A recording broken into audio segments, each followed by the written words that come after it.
फिल्मोदय के सेट पर आपका एक बार फिर से स्वागत है। फिल्मोदय, राजस्थानी फिल्मों की यात्रा। 1942 में राजस्थानी फिल्में जब बननी शुरू हुई तो पहली ही फिल्म नजरानो फ्लॉप हो गई। फिल्म में संगीत जेपी कपूर का था। 1960 में जब फिल्में बननी शुरू हुई तो पहली फिल्म के म्यूजिक डायरेक्टर पंडित शिवराम थे। फिल्म का नाम था बाबा सारी लाडली। अगली फिल्म नानी बाई को मायरो, इसमें भी पंडित शिवराम का म्यूजिक था। तीसरी फिल्म थी बाबा रामदेव, इसमें भी पंडित शिवराम का म्यूजिक था। शुरुआत की तीनों फिल्मों का सुपरहिट म्यूजिक देने वाले पंडित शिवराम शुरू की 10 फिल्मों में से 7 फिल्मों के म्यूजिक डायरेक्टर रहे और उन्होंने जो संगीत रचा उसके कारण राजस्थानी फिल्में अपना एक मुकाम बना पाई और सफलता का इतिहास लिख पाई। 1960 में जब राजस्थानी फिल्मों में पंडित शिवराम ने म्यूजिक देना शुरू किया तब इस तरह के रिकॉर्ड बनते थे और इसके ऊपर संपूर्ण ग्रामोफोन के द्वारा ये गाने सुने जाते थे। ब्याह शादी हो या कोई भी प्रोग्राम हो, इन गानों की धूम मची रहती थी और राजस्थानी गाने राजस्थान की धरा पर बहुत लोकप्रिय हुए। वो चाहे शुरू की प्रारंभिक 3 फिल्में रही हों या धनी लुगाई रही हो, गोगा जी पीर रही हो या कणगोर रही हो या गोपीचंद भर्तरी रही हो। 7 फिल्मों में पंडित शिवराम के म्यूजिक ने वो धूम मचाई कि राजस्थानी फिल्मों के लिए एक स्वर्णिम युग प्रारंभ किया। मोटा भाग के जिन्नी मिले किसो मन भरियो, हर नैना रोका जड़ियो। पंडित शिवराम ने हिंदी फिल्मों में म्यूजिक दिया और वहाँ पर उन्हें लता मंगेशकर का स्वर मिला। आशा भोसले ने उनके गाने गाए, मोहम्मद रफ़ी ने उनके गाने गाए। राजस्थानी फिल्मों में मुकेश जैसे गायक को गवाने का अवसर पंडित शिवराम को प्राप्त है। पंडित शिवराम ने सुमन कल्याणपुर से बहुत अच्छे गाने गवाए।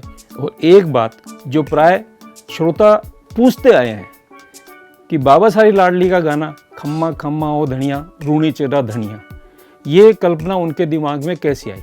तो ये स्वर साधना का परिणाम है। यही गाना उन्हें अपने पिया की मैं तो बनी रे दुल्हनिया, खम्मा खम्मा ओ घनिया रूणे चेरा धनिया।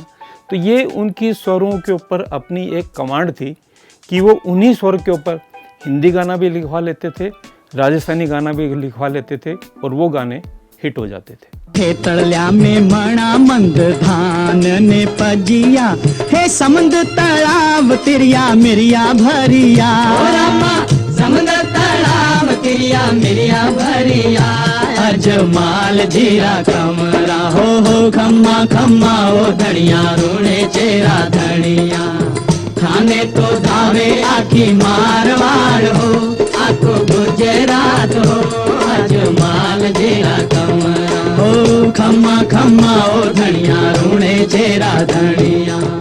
पंडित शिवराम जी के 8 बच्चे थे, उनमें 5 लड़के और 3 लड़कियां थी। वो भी आगे चलकर म्यूजिक डायरेक्टर बने और गायक बने।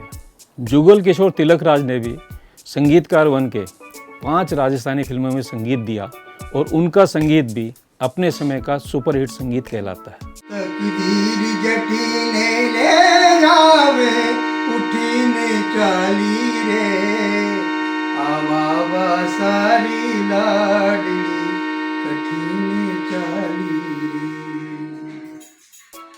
इस गाने को जब बॉम्बे लाइव में रिकॉर्ड किया था तो रफ़ी साहब ने 60-70 म्यूजिशियन इस गाने में बजा रहे थे और रफ़ी साहब को इतनी खुशी हुई कि मैंने आज पहली बार राजस्थानी फिल्म का गाना गाया है। तो उन्होंने लड्डू बंटवाए और सबके साथ में लड्डू बांट के और फिर अपने घर चले गए। जुगल किशोर तिलक राज की प्रारंभिक फिल्मों में ननद भोजाई, कर्माबाई, बिनड़ी वोट देने चाली, लाडलो, मेहंदी राचा हाथ, सारी फिल्मों का म्यूजिक फोक म्यूजिक से इंस्पायर्ड था और उनके सबसे छोटे भाई नवीन शिवराम ने भी हाल ही में रिलीज हुई फिल्म नानी बाई को मायरो में संगीत देकर इस परंपरा को जारी रखा है। मारा सावरा मैं केदारोगा मैं केदारोगा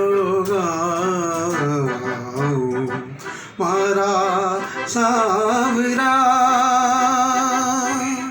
पंडित शिवराम की 3 बेटियों में पूर्णिमा भी गायिका बनी। उससे छोटी बेटी जयश्री शिवराम ने हाल ही में रिलीज हुई फिल्म कंगना में गाने गाए हैं। सबसे छोटी बेटी निशा राठौड़ स्टेज गायिका हैं। मनोज छापरवाल के साथ प्राय वो हर स्टेज के ऊपर गीत भजन गाती हुई नजर आती हैं। और ये परंपरा शिवराम जी के परिवार में इस तरह से है कि आज उनके बेटे ही नहीं, उनके पोते पोतियां भी घर पर नियमित रियाज करते हैं।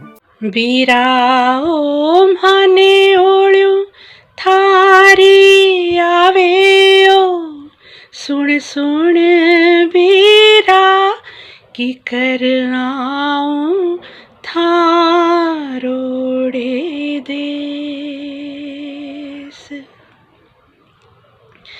सासू जी म्हारा डाटेडा बोले ओ, सुन सुन बीरा की कर आऊं थारोड़े दे। जुगल किशोर जी जब रियाज करते हैं तो बाकायदा उनके साथ में उनके पोते पोतियां बैठकर रियाज करते हैं। इसी तरह से नवीन भाई के पुत्र एक नामी गायक हैं, वो प्राय अपने दादाजी के गीत गुनगुनाते हैं और उन्हीं गीतों से अपना रियाज प्रारंभ करते हैं। तकदीर जठी ने ले जावे उठी ने चाली रे, आ बाबा सारी लाडली कठी ने चाली रे। अगर आपको हमारा यह वीडियो पसंद आया है तो इसे लाइक करें और सब्सक्राइब करें और बेल आइकन का बटन दबाना ना भूलें।